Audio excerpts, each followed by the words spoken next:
بودكاست من ورا المراية. البودكاست معمول مخصوص لكل واحد فينا حاسس ان الكلام اللي بنتكلم فيه ده اكنه كلامه هو، او لما بيسمع قصة او بيحس احساس بيحس ان الاحساس ده هو كمان حسه، ولما بيسمع قصة بنحكيها بيحس ان القصة دي اكنها بتحكي عن حاجة عن حياته هو، او شعور جواه هو بس مش عارف يفسره. النهاردة هتكلم معاكم عن موضوع مهم قوي، يمكن مختلف شوية عن كل المواضيع اللي اتكلمت فيها قبل كده، بس حسيت ان انا عايزة اتكلم في الموضوع ده، وهو عن التشتت الأسري اللي بيحصل بسبب السوشيال ميديا واللي بيطلع من السوشيال ميديا. خليكم معايا.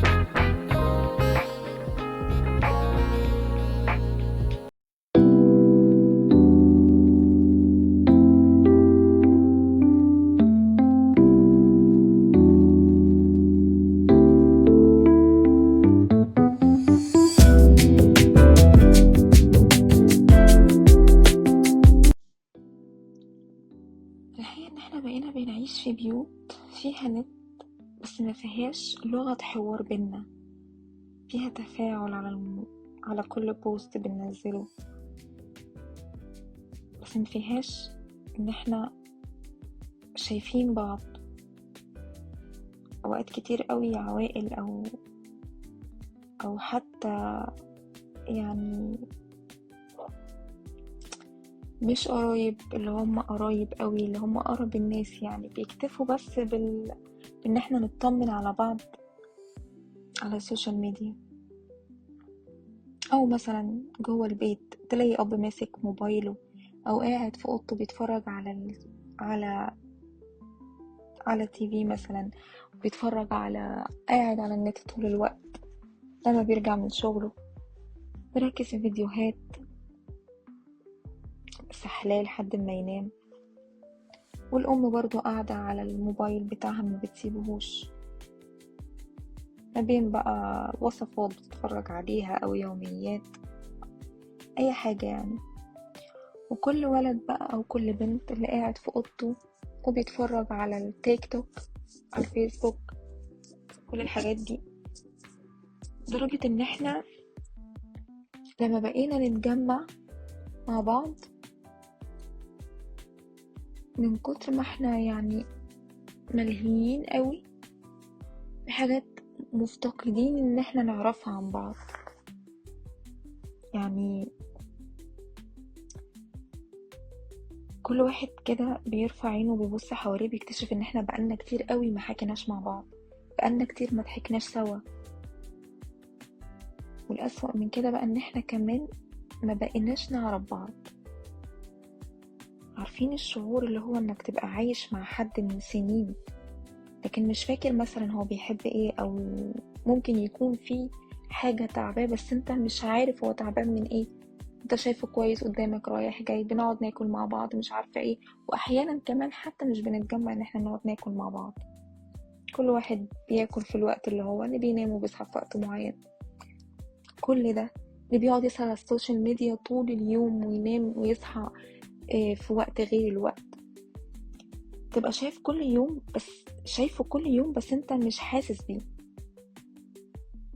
يعني ده مش بعد مسافات، هي بعد أرواح حرفيا. ساعات بنبقى قاعدين سوا وبنتكلم بس كل كلمة بتطلع كده اللي هو عبثية، مستعجلين، عايزين ندخل نكمل مسلسل بنتفرج عليه احنا متابعينه. هي السوشيال ميديا مش كلها وحشة، يعني انا من الناس اللي طبعا بقعد على السوشيال ميديا، بس مش بتاخد كل وقت. يعني لازم نخصص وقت نقعد فيه كعيلة مع بعض، هيغير من نفسية كل شخص في العيلة، خصوصا كمان الأطفال اللي هم كمان الاندر ايدج، اللي هم اللي بيسموه دلوقتي الاندر ايدج. لكل واحد، كل بنت، سواء بأولاد أو بنات، كل واحدة مع أصحابها يعني فاهمين هم لغة بعض. يعني حتى الانتباه لولادنا وهم بيتكلموا ما بقى زي الأول، والانتباه حتى لشريك حياتنا ما بقى زي الأول، والانتباه الأب والأم اللي بيعدي بيهم العمر واحنا مشغولين عنهم. لما بنيجي من شغلنا نقعد شوية على السوشيال ميديا، نتكلم في التليفون لحد ما ننام، وهكذا. الكارثة الأكبر فعلا إن احنا بنعتبر إن ده حاجة طبيعية وإن كل الناس كده، بس الحقيقة إن كل الناس بتتوجع وبتفقد وبتتمنى إنه لحظة من اللحظات اللي عدت دي ترجع تاني، وإن احنا نرجع نتجمع تاني. في بيوت اتطلقت بسبب السكوت، بسبب إن كل واحد بقى بعيد عن التاني، مش بس الخيانة. في أطفال فقدوا الحنان والأمان فعلا. هو مش بس السوشيال ميديا اللي عاملة كده، هي غيرت فعلا تفكير.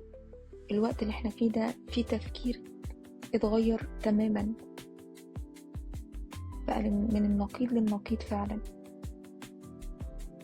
لو لقيت نفسك ان انت بتبعد ولو حتى حاجة بسيطة، ولو لاحظت انك مش بتتكلم مع اللي بتحبهم غير دقايق بس، وانك بتعرف اخبارهم بس من على الفيس، انك بتبعت مسج على الواتساب، ارجع واتكلم في التليفون. انزلوا قابلوا بعض، شوفوا بعض، اقعدوا مع بعض،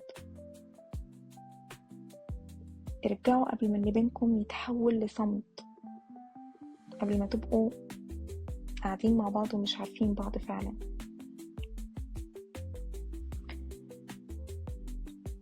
يمكن نحتاج وقت علشان نرجع تاني، يمكن كل خطوة يعني احنا بنخطيها هتقربنا لبعض تاني حتى لو صغيرة. ولو كل واحد فكر بس انه لمدة مثلا ساعة واحدة في اليوم، مش لازم ساعتين 3، ساعة واحدة بس، الكل يسيب تليفوناته ونيجي نقعد مع بعض، نتكلم مع بعض، نحكي لبعض ايه اللي حصل في يومنا، نعرف بعض، نتجمع. المسلسل كل واحد لو بيتفرج على مسلسل لوحده او متابع حاجة وفوته مع نفسه، نتشارك كلنا في مسلسل واحد، نقعد مع بعض. ده بيفرق في نفسية كل حد، خصوصا الأطفال، خصوصا الأندر إيدج فعلا. في الآخر مفيش أغلى من البيت اللي نعرف فيه بعض ونحب بعض فيه ونشوف فيه بعض. مفيش أغلى من البيت اللي نعرف فيه بعض ونحب بعض فيه ونشوف بعض فيه بجد. مفيش أغلى من اللحظة اللي بنقعد فيها مع بعض وبنتجمع فيها نحكي عن حاجات كنا بنعملها زمان. أحكي لكم قصة صغيرة كده عن حد أعرفه. يعني كان في بنتين اخوات كانوا قريبين قوي من بعض جدا، قبل ما موضوع السوشيال ميديا ده يبقى جامد قوي كده، وقبل ما ما يلهي كل واحد يعني عن التاني.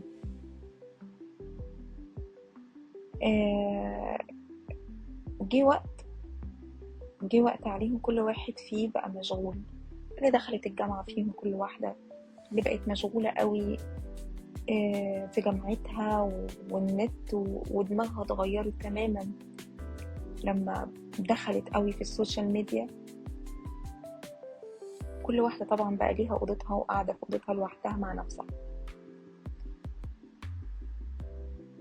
بعدوا عن بعض وهم مش فاهمين ان هم بعدوا عن بعض، لدرجة ان هم ما بقوش فاهمين لغة بعض. حتى لما بيتكلموا مع بعض كل واحدة لما بتتكلم ما بتبقاش فاهمة التانية تقصد ايه.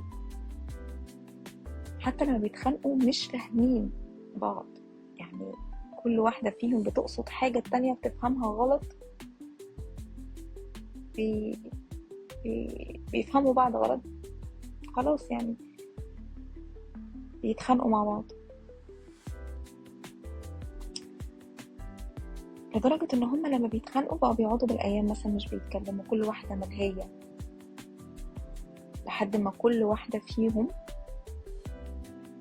بقى بيتبني في دماغها حاجات، وده زودهم اكتر في البعد. كل واحدة بقى ليها اهتمامات تانية وحاجات تانية بتحبها، تانية ما تعرفش عنها حاجة. وصلوا فيهم ان هما بقوا محتاجين مساعد نفسي يدخل بينهم عشان يخليهم يعرفوا ان هما يتعاملوا مع بعض تاني، من كتر ما هما وصلوا ان هما مش عارفين هما بيحبوا ايه.